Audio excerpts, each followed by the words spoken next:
have a seat, kind sir, because you are now officially on our bonus content. You don't have to announce this bonus content every 5 seconds, bro. We are in our bonus content on our special edition YouTube exclusive episode, Pharaoh's Halftime Into the Tomb. This is the segments that we have announced a few episodes back. This is going to be a YouTube exclusive. Yep. This is where we talk about the old days. The old days of soccer, historical events of soccer, different teams, different eras. This is a very special episode for us because we're talking about the national team, a team, the golden age of Egyptian football, the team that we grew up watching. We grew up idolizing these guys. Yep. And the way it just ended was just heartbreaking. So let's start with the man behind all of it, the coach. Not all of you might know him, but Egyptians know him, and our Lord and Savior Hassan Shahata, put some respect on his name. Exactly, and if you don't know who he is, you should go look him up because he was a phenomenal coach. And mind you, being a phenomenal coach, and on top of that, having the Golden Generation squad with you, and majority of the players were from this team that I'm wearing, Al Ahly. It's a fire combination. Yes. And let's talk about one man that also was influential besides the coach, and that was the attacking midfielder, the one that everybody loved at that time, Abu Trika. Abu Trika, man, that was a guy we all. We grew up idolizing him. He was like the hero.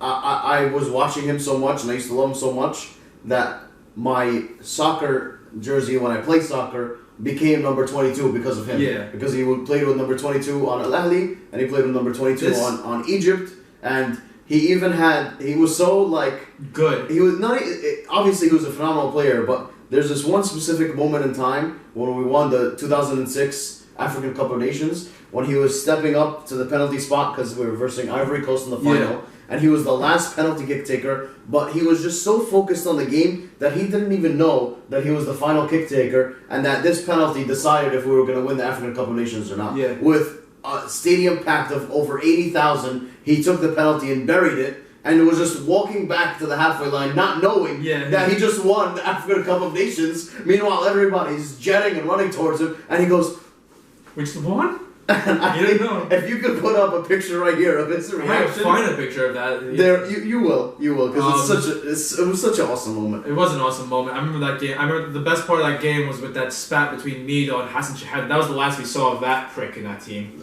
That was hilarious because there's funnier videos on YouTube. We'll put the link on it below. Where just cursing up a storm.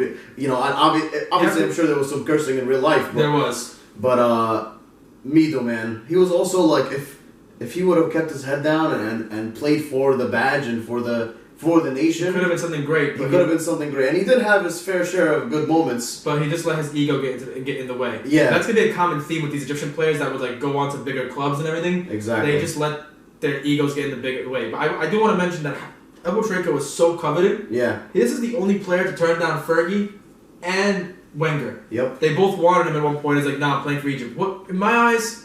Admirable, but a stupid career move. He should have went to Manchester United, and under Ferguson, he would have made a big, not a huge influence, but he would have definitely been a great team player and pickup for them. Yeah. Just because of his visionary passing, his skill on the ball, imagine his contribution to goals in the attacking midfield. He could have started above Park. Yeah, 100%. Park started a lot of games for Man United, and he would have definitely started above Park. Yep, and he also had this signature outside of the boot, like curving pass that he always used to do, and he just pulled it off every single time. Ronaldo would have loved those. A word. That is true. That is true. But I want to transition also to another player that during that time period did keep his head down and kind of replaced Mido as the main guy, underrated bulldozer, and Amr Zeki. Amr Zeki did not keep his head down. Well, I'm talking about when he was on the Egyptian national team. Oh yeah, it's true. Because during that substitution, he took Mido out and put Amr Zeki in the semi-final against Senegal, and he scored the winning goal to get him to the final. Exactly, and it just started like the whole pandemonium, because it was the first time Egypt won. It was the 2006 tournament was on home territory. Yep. And winning in your home is a big deal, and it just started. It was like Hulkamania for brown people. What Hulkamania was for white people in the 80s, or wrestling fans. Yeah. That was pretty much for us in 2006, which was a big deal. And that started the domino effect of us winning it in The 2008 and 2010, and we're still the top nation in Africa with 7 African couple of nations Which is wins. still not as powerful as we once were. I mean, of course. So like, but then 2006 came. We're slowly picking up the pace. Yeah. In the world scale, players are going to different clubs and everything. Let's fast forward to 2008, the Ghana tournament. I think that was the best tournament. That was the best tournament because from start to finish, we outclassed everybody, and I think it was in the semifinals where we taught Ivory Coast a lesson in football and destroyed them 4-1 in the semifinal. That's a Let's statement. just put it this way: El Hadari was a brick wall against the likes of Didier Drogba, And against even the in likes of 2006, because he saved the penalty in the shootout. and the likes of Samuel Eto'o. Oh man, they had a tough time against El Hadari. Drogba came out saying that El Hadari was the toughest goalkeeper he ever played against. I guess because it's mostly because of the pressure and everything. Yep. But and Al Hadari, man, what a freaking story he had to bounce off of the international stage a little bit in the past recent years, and then get recalled up and literally work his ass off just to pull off his dream, which was to play in the World Cup in 2018 when we made it. We should have played him. We should have. It was the coach's fault for not playing him. He played him in the last round. We should have sacked Hector Cooper after that blunder in 2016. Yeah. We should have sacked Hector Cooper. Don't at me. Regardless, going back to the topic, 2008 was the best tournament. It 100%. was a fun tournament to watch. Yep. Amr Zeki scored Mohamed Zidane. Zidane was also Oh he was my favorite player. Like that tournament was pivotal for the Egyptian national players because they got bought by big clubs. Exactly. And Amr Zeki, well, not big clubs, but like they were being noticed on the world stage. Like Zeki, he would go on loan to Wigan. Yeah. He got bought by Wigan. He got bought by Wigan. Excuse me, he went on loan to Hull. Yeah. But he would get bought by Wigan. He scored a sick bicycle kick goal against Liverpool. And that's when like Liverpool was noticing him. Yep. Madrid was noticing him. Like, maybe this Zeki guy. Zidane. He was playing for in Denmark for a while. And then he got bought by Mainz. Yep. And by the coach who would be everyone known to love as, and I would loathe, Jurgen Klopp. But once he made that move, I think he went to Dortmund with Klopp after. Exactly. So, I mean, these players, but then like that's when I feel like 2010 is when the downfall began to happen. Even though we won that tournament, we did. And a new player just came out of nowhere, Geddu, who scored the winner in the final against Ghana, and also in that game, I think Zidane had a crucial moment. Which he gave that goal. Yeah, he fought back again. I forgot who it was. He was like fighting. It was Luton. That was in 2000. That was the final in 2008. Was it 2008? Yeah, 2008 final. It was Zidane and Rigobert Song of Cameroon that he was just hustling him, and it was not a foul. And he got the ball and laid it off to Abutrika, who slaughtered it home in the corner. And that's when 100 million Egyptians around the world went freaking crazy.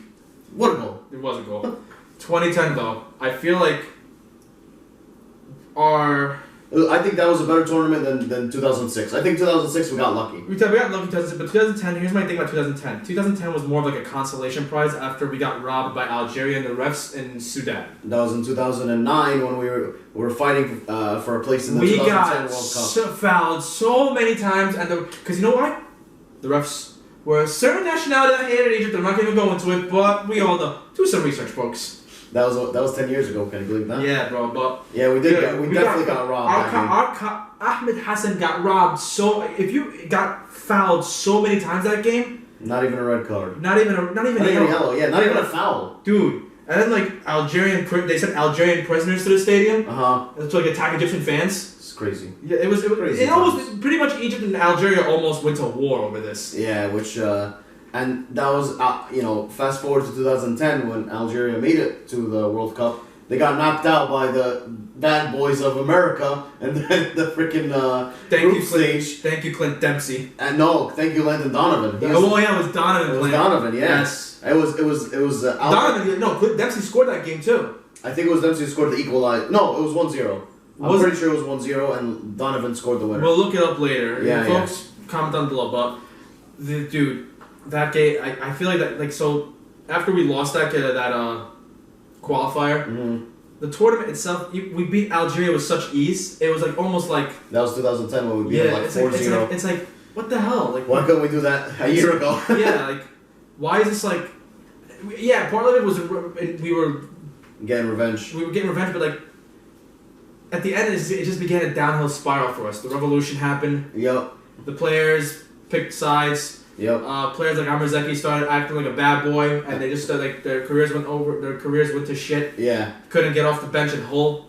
And I think the Zidane was just injury prone, made of glass. And not only that, I think it wasn't just the decline in the players, but it was a decline also in the FA picking the managers, because we tried to do a little bit different stuff by hiring international managers, which didn't really do a good job, and they couldn't get that connection with the players. I will say Bob Bradley was the only good one. He was the only good one, and he got robbed. He opted to stay in Egypt during the revolutionary in its tumultuous time, and he was very respected by that. Like, Egyptians love him. Yep. But like, he was robbed because like the playoff rule. Okay. What year was this? 2010. No, this was 2013 going to the 2014 World Cup. Egypt had 8 games in the qualifying process back then. We went clean through the group, which is 6 games, won all 6. And then after you win the group, because they only took one winner, they drew into another qualifying round, which was a home and away leg. And we got drawn against Ghana. And the first game, we got rocked by Ghana. Yeah. And then the second game back in Egypt, we won. So out of a span of 8 games, we won 7 and lost just 1. And we didn't make it to the World Cup. Meanwhile, Mexico got a playoff game to get in. Yeah. And they had like a horrible record during that time, which they only won like 3 games or some shit like that.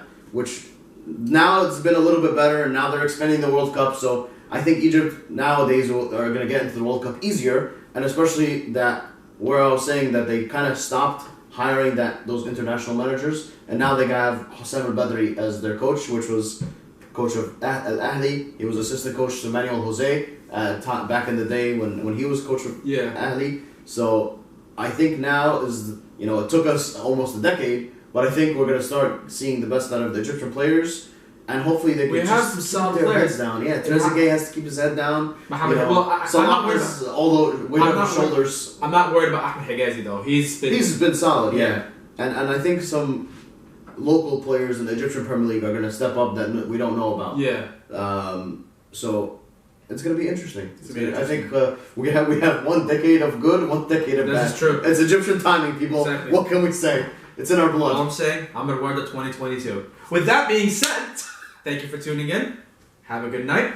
I'm Rawarda for life. I'm Rawarda 2020. Have a good night. Stay blessed, y'all. Peace.